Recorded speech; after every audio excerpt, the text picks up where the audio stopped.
Nuevamente estamos junto a ustedes para continuar con el estudio de este apasionante tema que tiene que ver con la palabra de Dios, con la Biblia. Hoy nos toca juntos trabajar el estudio número 10, que lleva por título Lo que la Biblia enseña acerca de la salvación. Un gran tema, realmente un tema desafiante para que juntos al pastor Emilio lo podamos analizar. Pero antes de iniciar nuestro estudio, quisiéramos pedir la dirección de Dios. Así como estamos, vamos a inclinar los rostros y vamos a orar. Padre nuestro, al comenzar un nuevo estudio queremos pedir por tu bendición, por tu dirección, para que podamos comprender cuál es tu voluntad revelada en tu palabra. Oramos en el nombre de Jesús. Amén, Señor. Nuevamente queremos animarle a que pueda tener un ejemplar de las Sagradas Escrituras cerca para que al ir presentando los textos bíblicos, usted pueda buscarlo, leer de su propia Biblia y, por qué no, también ir subrayando para tenerlo presente cuando usted quiera nuevamente repasarlo. Pastor, tenemos un tema que promete ser un tema muy especial porque vamos a hablar sobre la salvación. Pero para hablar de la salvación, la pregunta número 1 de nuestra lección nos hace reflexionar sobre cuál es la consecuencia final del pecado. Frente a esta pregunta, yo quisiera invitarte a abrir tu Biblia, allí en el libro Romanos, capítulo 5, verso 12, y leer juntos para encontrar la respuesta a este interrogante. Por tanto, si como el pecado entró en el mundo por un hombre, y por el pecado la muerte, así la muerte pasó a todos los hombres, pues todos pecaron. El texto bíblico nos da la respuesta a este interrogante. ¿Cuál es la consecuencia final del pecado? Pastor, el texto dice que la consecuencia final del pecado es la muerte, pero la muerte eterna, ¿sí? Esa muerte de la cual estudiábamos lecciones anteriores en donde se termina con la existencia en este mundo para no vivir nunca más. Esa es la consecuencia del pecado. Es por eso que la lección habla de salvación y habla justamente de salvarnos de ese tipo de muerte. Ahora, pastor, ¿puede el hombre resolver ese problema, el problema del pecado? Yo quisiera invitarte a abrir tu Biblia ahora en el Antiguo Testamento, allí en el libro de Jeremías, capítulo 2, verso 22. Allí el texto bíblico nos dice lo siguiente: aunque te laves con lejía y amontones jabón sobre ti, la mancha de tu pecado sigue ante mí, dice Dios el Señor. Ahora, ¿puede el hombre resolver el problema del pecado? Este texto bíblico nos dice que no hay manera de limpiarnos, ni con lavandina, ni con jabón. El problema lo puede resolver no el hombre. O sea que es una solución más allá de lo que yo, ser humano, puedo hacer, según el texto bíblico. Pastor, si yo como ser humano no tengo solución al problema del pecado, ¿qué provisión, qué plan hizo Dios para salvar al hombre? Bueno, dentro de tantas malas noticias con las que comenzamos ahora, yo quiero traerte una buena noticia. San Juan capítulo 3, verso 16. Te invito a abrir tu Biblia en ese lugar. San Juan capítulo 3, verso 16, narra de la siguiente manera: porque tanto amó Dios al mundo, que dio a su Hijo único, para que todo el que crea en Él no perezca, sino tenga vida eterna. ¿Cuál fue la provisión que hizo Dios? El hombre no podía limpiar su pecado. El hombre está condenado a muerte eterna. La única solución y la provisión que hizo Dios fue que el Hijo de Dios ocupe mi lugar y Él muera por mí en la cruz. Por eso la provisión es que Dios dio a su Hijo único. Pastor, ¿cómo describe la Biblia, cómo describió Jesús su misión? Muy bien. Para ello te quiero invitar a ir al libro de Lucas, capítulo 9, versículo 10. Este texto dice lo siguiente, Lucas capítulo 9, verso 10, porque el Hijo del Hombre vino a buscar y a salvar a los que se había perdido. La misión de Jesús es esta, buscar y salvar a los perdidos. Esa es la esperanza que tenemos, porque la paga del pecado es muerte y estamos en el reino del pecado. Y nuestro destino es muerte eterna. No tenemos otra salvación. No tenemos otro camino, pero aparece Jesús con el plan de Dios, muriendo en nuestro lugar y ahora describiendo su misión como que buscándonos para salvarnos, porque nosotros somos la raza perdida. Qué buena noticia, tanto para usted como para mí, la de un Dios que nos ama tanto, que nos busca, que nos llama, que un Dios que entregó lo mejor que el cielo tenía, que era a Jesucristo.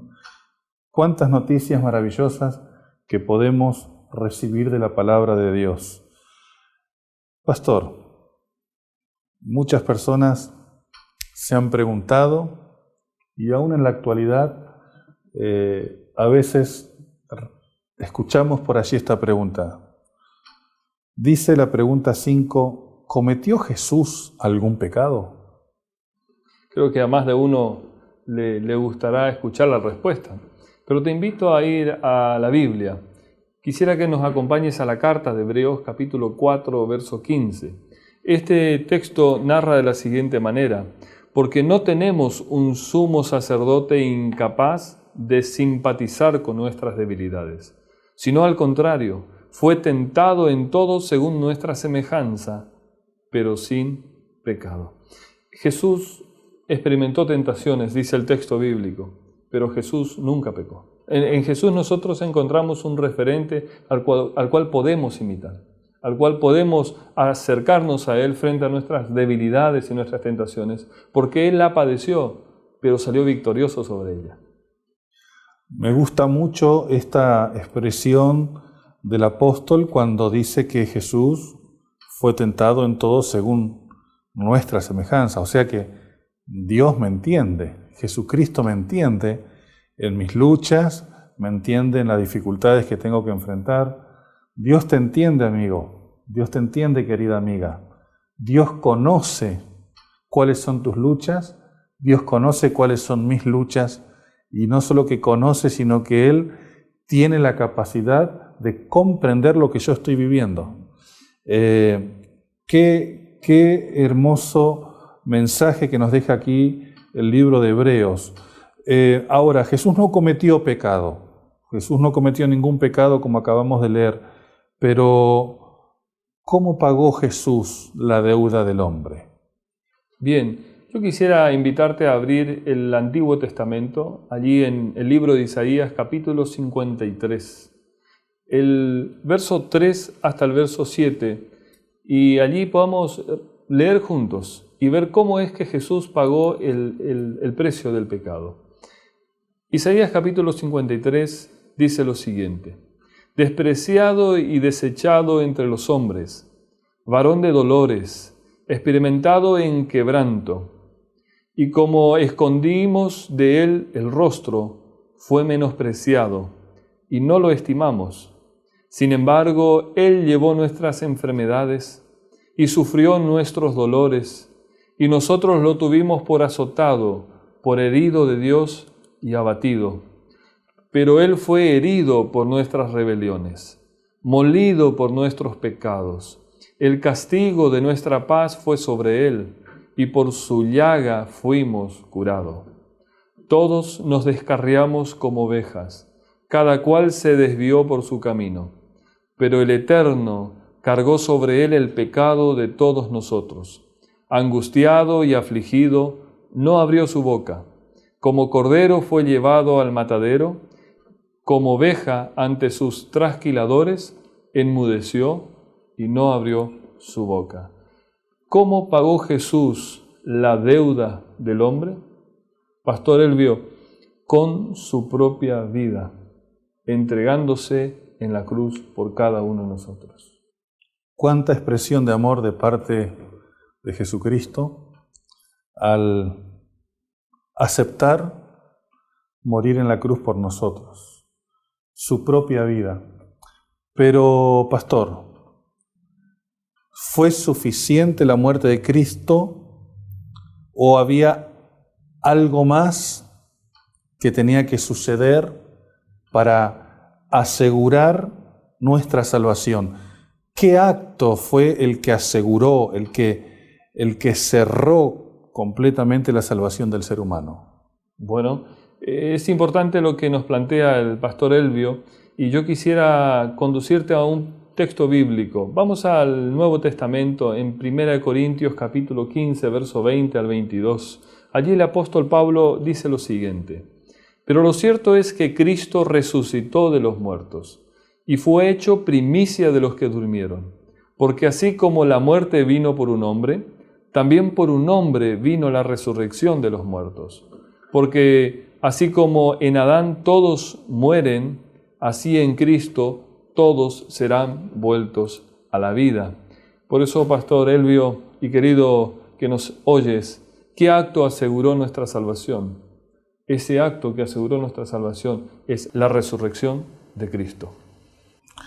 Pastor, a manera de resumen, ¿cómo podríamos destacar los aspectos más importantes del estudio que hemos realizado?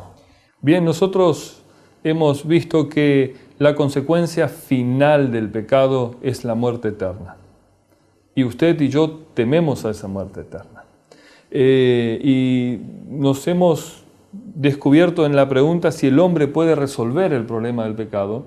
Y la Biblia dice que no hay nada que podamos hacer, no hay manera de limpiarnos. La solución está fuera de nosotros.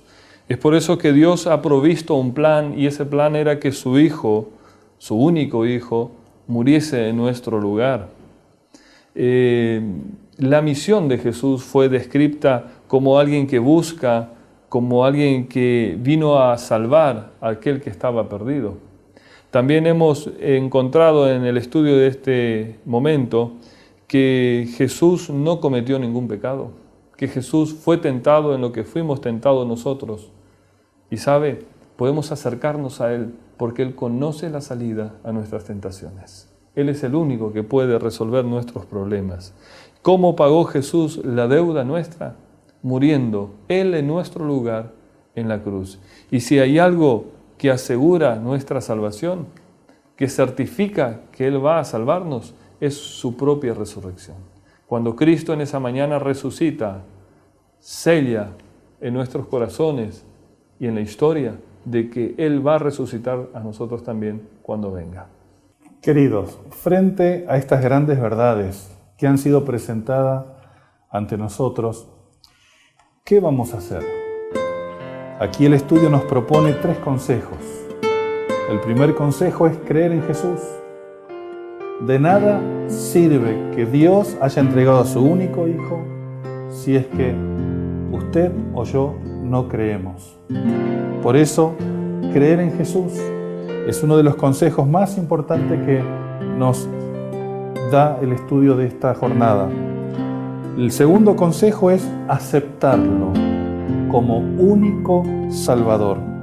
Según la Biblia, Jesucristo es el instrumento de salvación usado por el Padre para que nosotros podamos vivir con esperanza.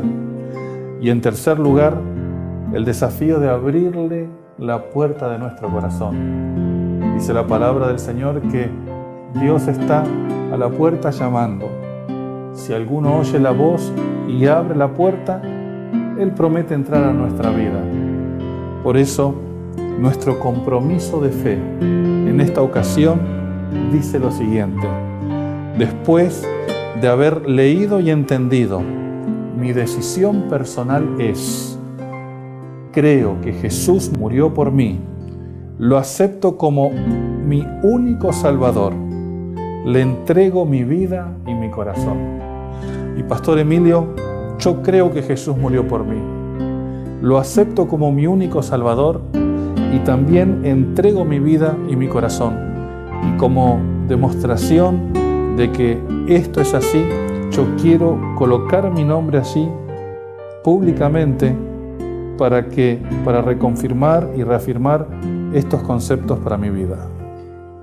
Tú que nos estás escuchando ahora, yo quiero hablarte a tu corazón y animarte a tomar esta misma decisión que acaba de tomar el pastor, de aceptar el sacrificio de Cristo en nuestro lugar y de decidir entregar mi vida, tu vida y tu corazón a Dios.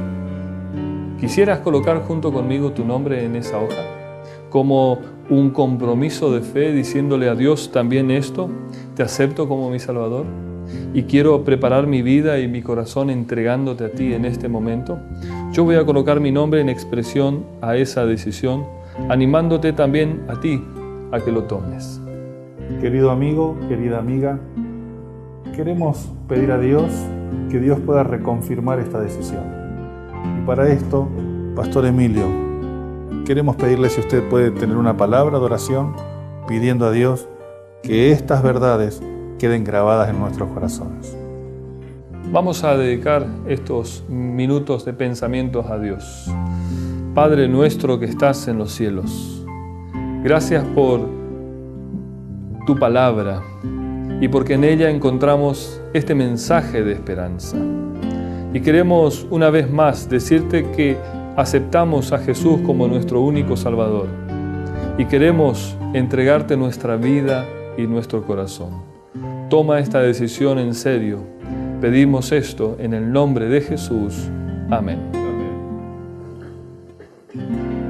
Queremos animarle a que usted pueda ir a la parte de atrás de este estudio, pueda reforzar, pueda repasar los conceptos que allí están y entonces prepararse para nuestro próximo encuentro, donde trabajaremos juntos otro maravilloso mensaje a través de la guía de estudio La Fe de Jesús.